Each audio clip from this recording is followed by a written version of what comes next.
Yeah, good morning.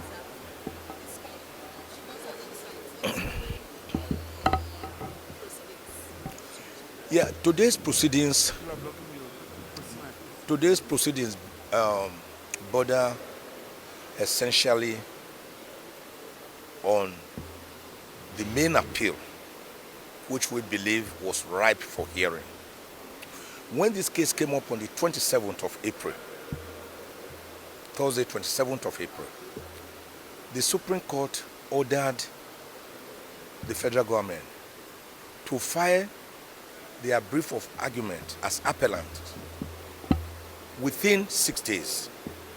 They had asked for 5 days, but the Supreme Court was gracious enough to give them 6 days. They did not file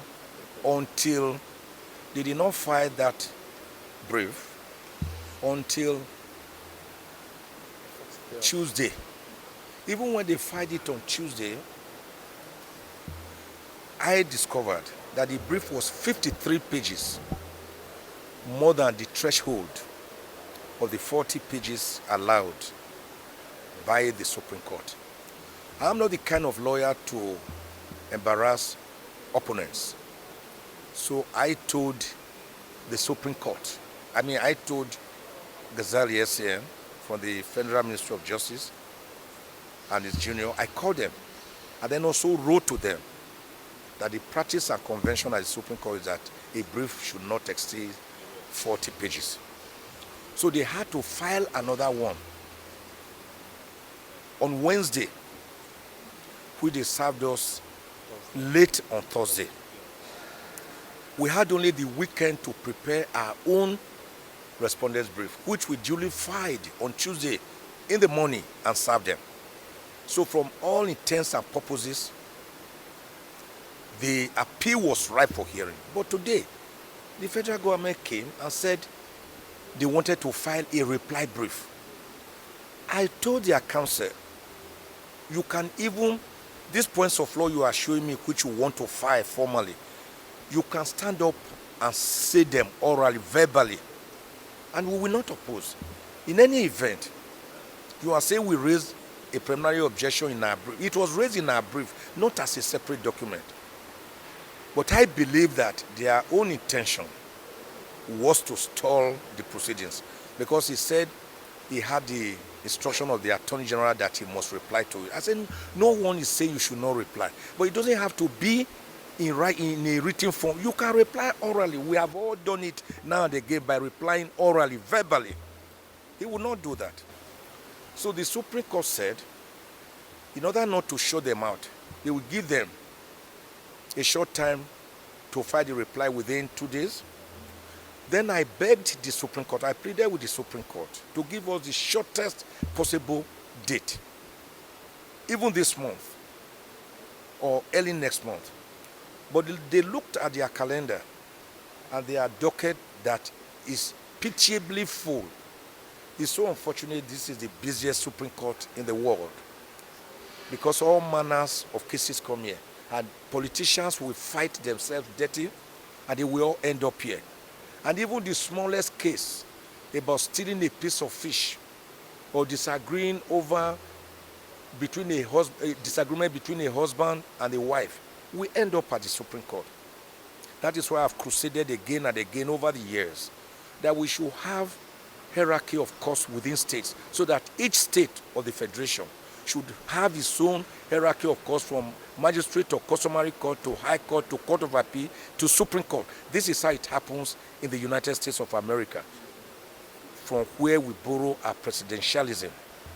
But here, the smallest case will go from the smallest village and end up at the Supreme Court. And all the politicians will fight dirty, will quarrel, will not put their hands together. All of them will come here. So when the Supreme Court is beginning to have like 19 cases in one day, like a magistrate court, then you know there's a problem. So they looked at their dockets and discovered that the next available date is after the vacation, which will be 14th of September. Having indicated, I pleaded with the Supreme Court to allow any of the two motions which are still existing that we filed. One is motion for bail, and the other one is motion to transfer him from his current DSS gulag. I don't call it detention, it's gulag, to Kuje Correctional Center, which the federal government indicated that they are also opposing.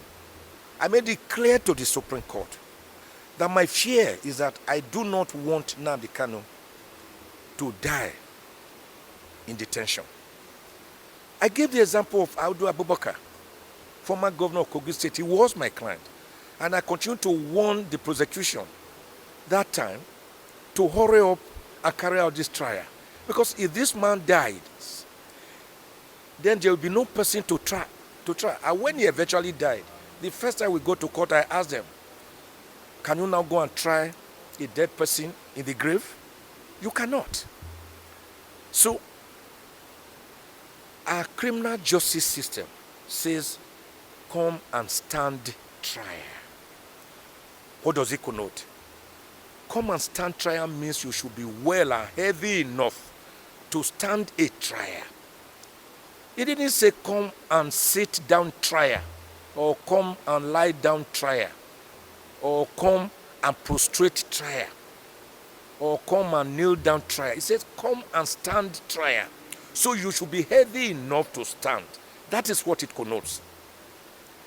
So I told the Supreme Court that my worry is that I would not want Nnamdi Kanu to die in DSS Gulag because of their delay. They have been delaying this matter.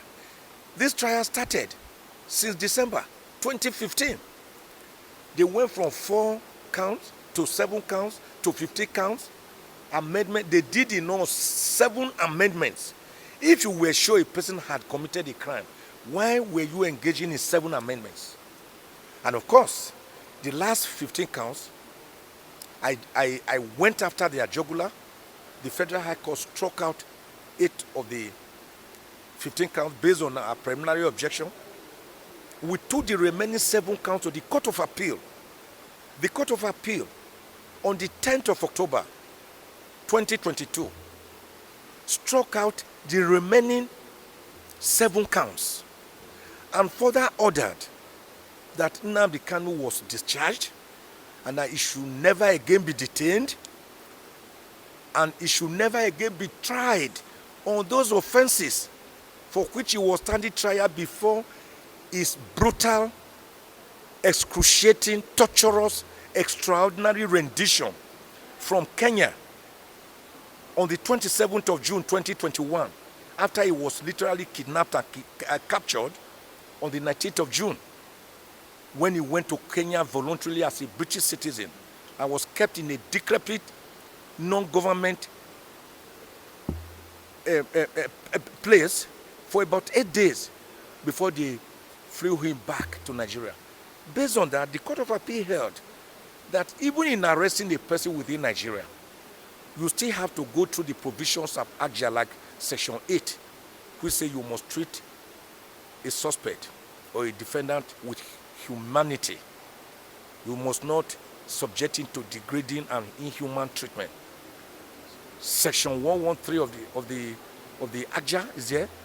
Section 94 of the ACJA is there. All of them say you must comply with both local and international laws in trying a suspect. They did not.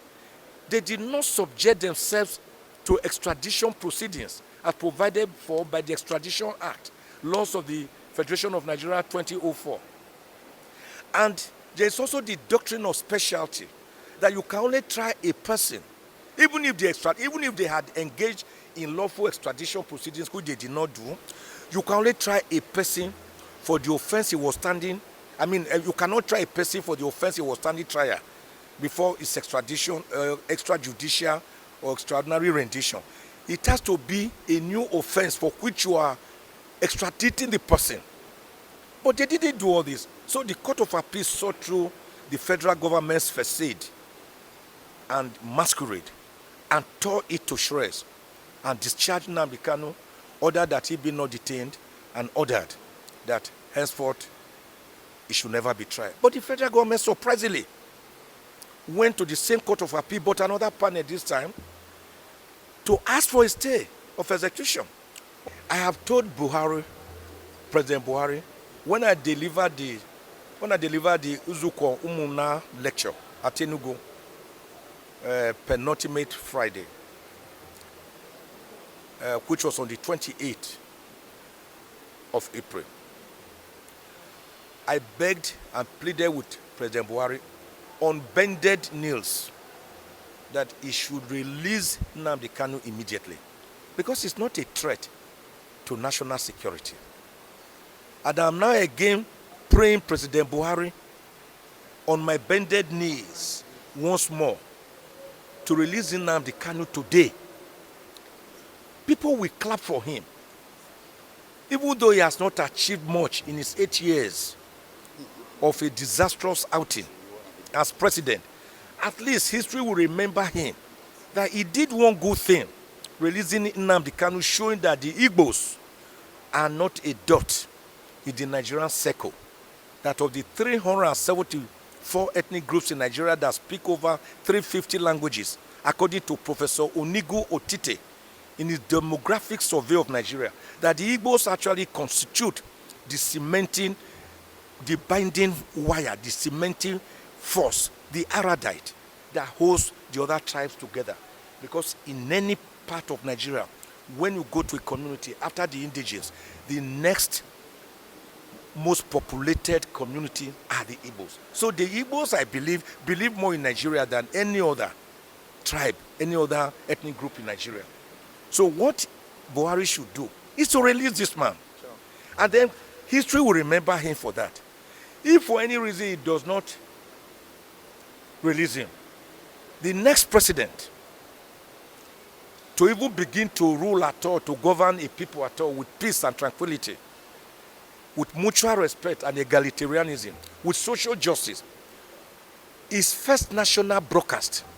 Whosoever the president will be, the first national broadcast must incorporate immediate and unconditional release of Nnamdi Kanu.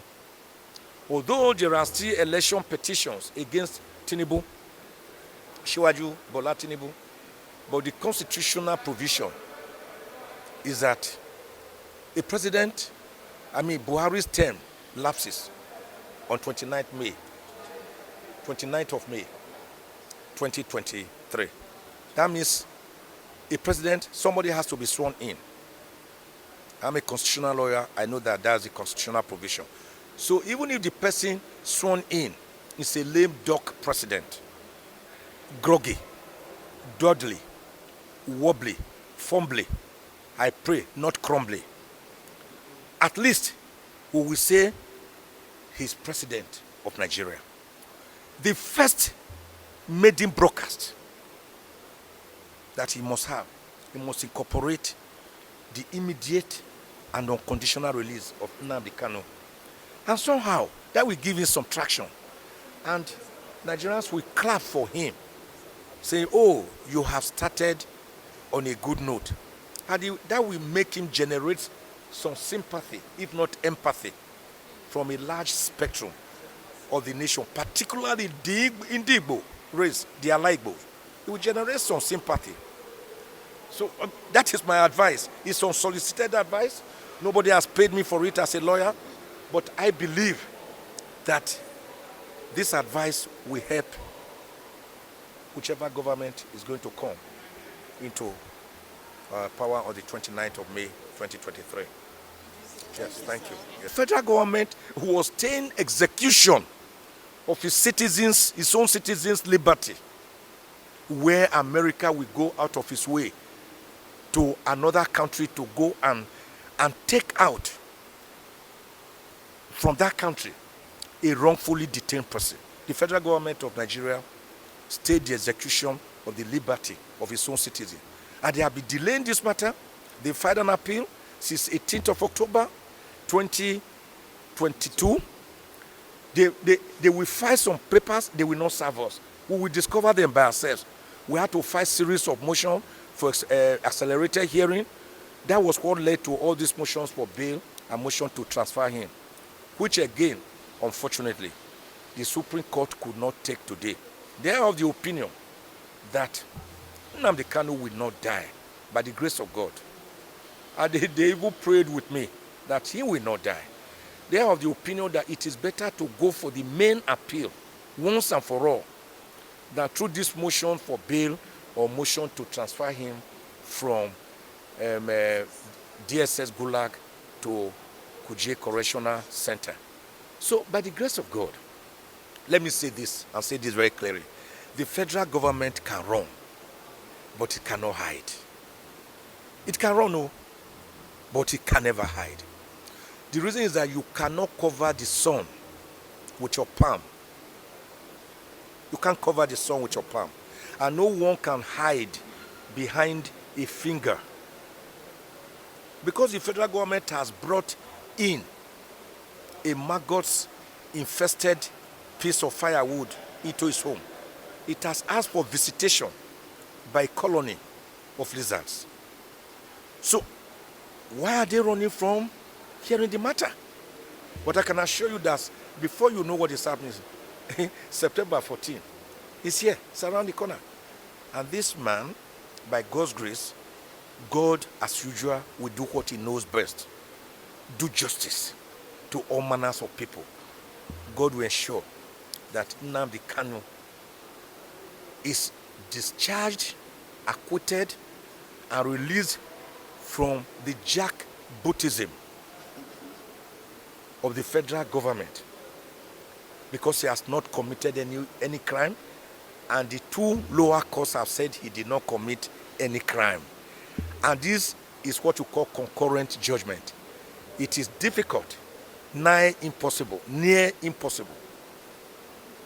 for the Supreme Court to tamper with concurrent judgment of the two lower courts, trial court and court of appeal, except where you show that great miscarriage of justice has happened. And there's none in this case. So Nnamdi Kanu will be free and free. When Moses told Pharaoh, the Egyptian king, let my people go, he will not allow them to go. His ears were deafened. Exodus 8:19. You will see the finger of God where Pharaoh could not get the magicians to conjure the little lice on the head. And the magicians told Pharaoh, look, we have been conjuring everything, blood, frogs, all these things, but this little lice, the smallest, we can't. This shows that God's finger is on this matter, God's finger. Exodus 8:19. So let this man go. They will not allow the Israelites go. What happened? We saw the consequences of a deafened Egyptian king when God parted the Red Sea for the Israelites to pass through, and the Egyptians were pursuing with chariots and charioteers, horses. What happened? God closed it up and drowned all of them.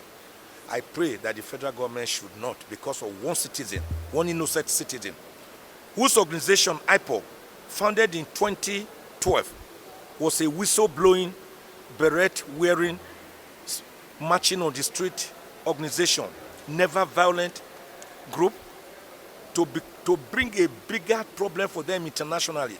Because it was not until the federal government decided on his house on the 14th, his ancestral home at Afarauku, Ibeku, near Umuahia, Abia State, between 10th and 14th of September 2017, trying to extrajudicially kill and annihilate Nnamdi Kanu, that he fled by the whiskers of his teeth, and 28 innocent Nigerians were brutally and gruesomely and grisly murdered